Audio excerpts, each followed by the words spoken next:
Hello dear students, continuing with chapter 5 therapeutic approaches, let us start with biomedical therapy. Biomedical therapy are meant to help the patients with physiological symptoms and psychological disorders using drugs, electroconvulsive treatment and psychosurgery. Medicines may be prescribed to treat psychological disorders, and normally they are done by qualified medical professionals known as psychiatrists, who are medical doctors, those who have specialization in understanding, diagnosis and the treatment of mental disorder. However, the nature of medicines depends upon the nature of disorder. For instance, schizophrenia and bipolar disorder require antipsychotic drugs, whereas common mental disorders like generalized anxiety or reactive depression may require milder drugs. These medicines, which are used to treat mental disorders, can cause side effects that need to be understood and monitored, and therefore the medicines must be given under proper medical supervision. Even the drugs which are being taken by normal individuals to stay awake for studying for examinations or to get a high at a party have a dangerous side effect, because they can cause addiction and harm the brain and the body. You must have seen that people with mental problems are given electric shocks. This is electroconvulsive therapy, another form of biomedical therapy, where mild electric shock is given to the brain of the patients via electrodes to induce convulsions.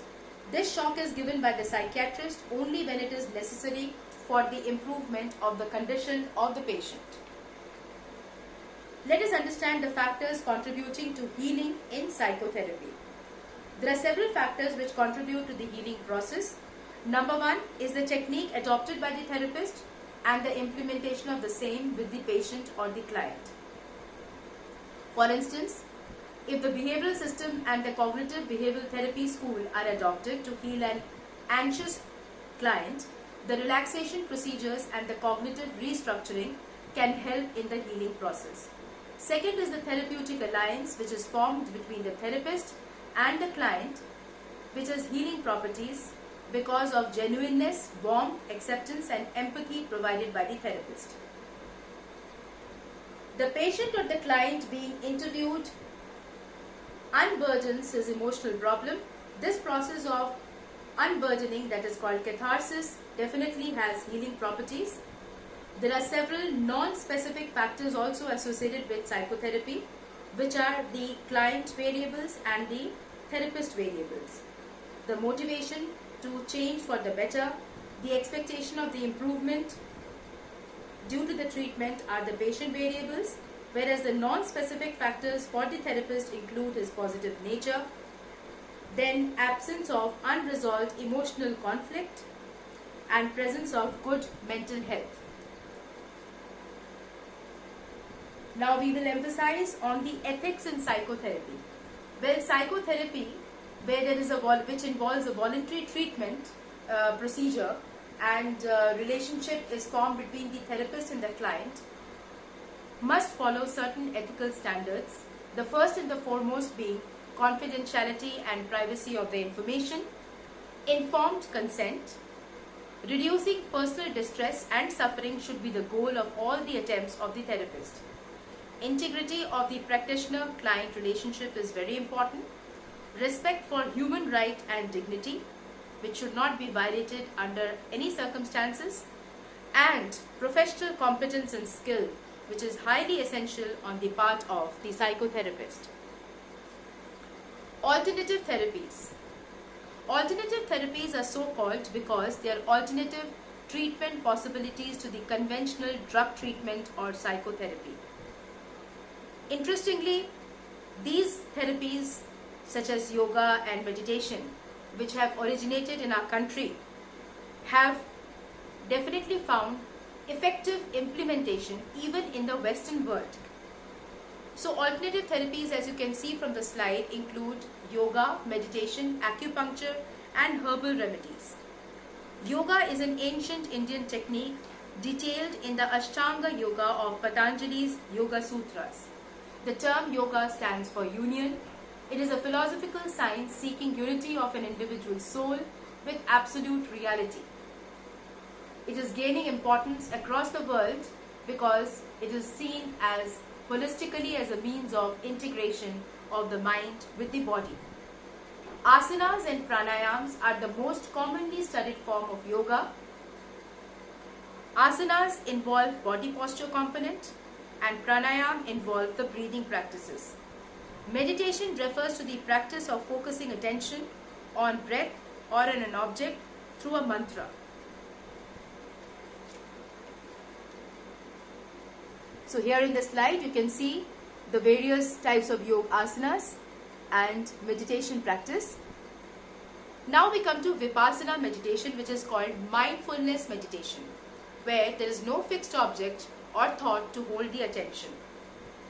Mindfulness is an ancient practice from Buddhist culture, and it emphasizes on the focused attention of the present moment, acceptance of internal experiences, and being non-judgmental. The evidence is favoring positive effects of mindfulness on mental health, such as improvement in coping and self-compassion and reduction of stress, anxiety, depression and obsession. Because Vipassana is a way of self-transformation through self-observation, which focuses on deep interconnection between mind and body that can be experienced only by a disciplined attention. Kundalini Yoga combines pranayam or breathing techniques with the chanting of mantras. It has been highly effective in treatment of mental disorders, especially in the case of obsessive compulsive disorder. Prevention of repeated episodes of depression may be helped by mindfulness-based meditation or Vipassana, which we have just discussed.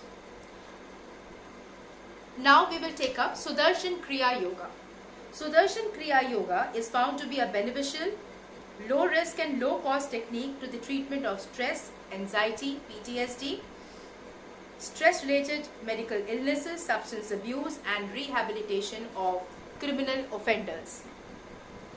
So benefits of yoga. Yoga techniques enhance well-being, enhance the mood, increase our attention, mental focus and stress tolerance. Nimhans has shown that Sky or Sudarshan Kriya Yoga reduces depression.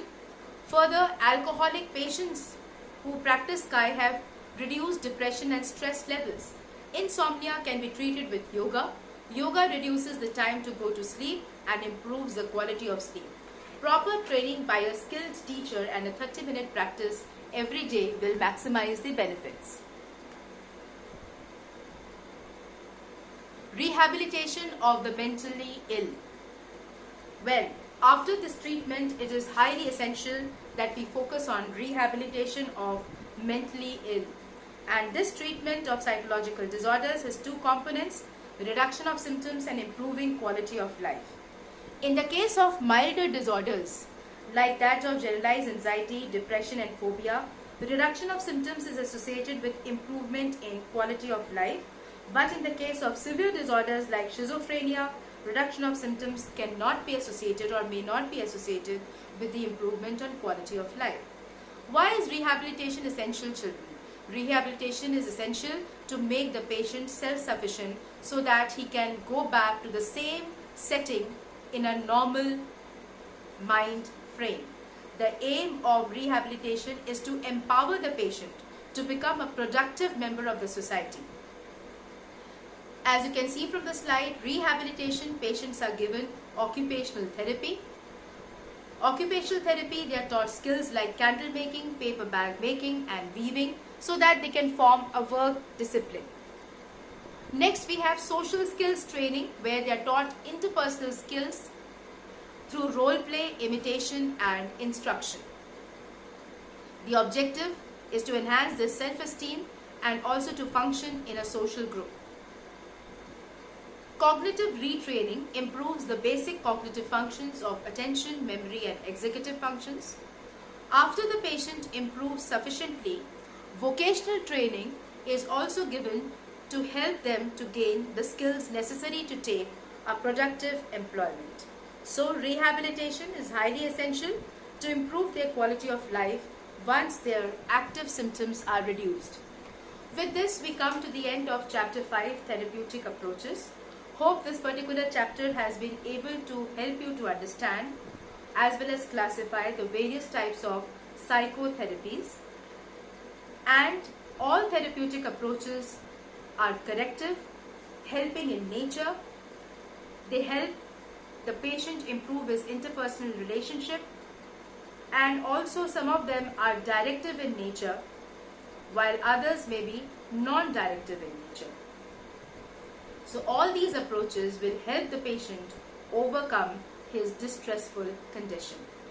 With this hope, we end the chapter here. Thank you and have a good day.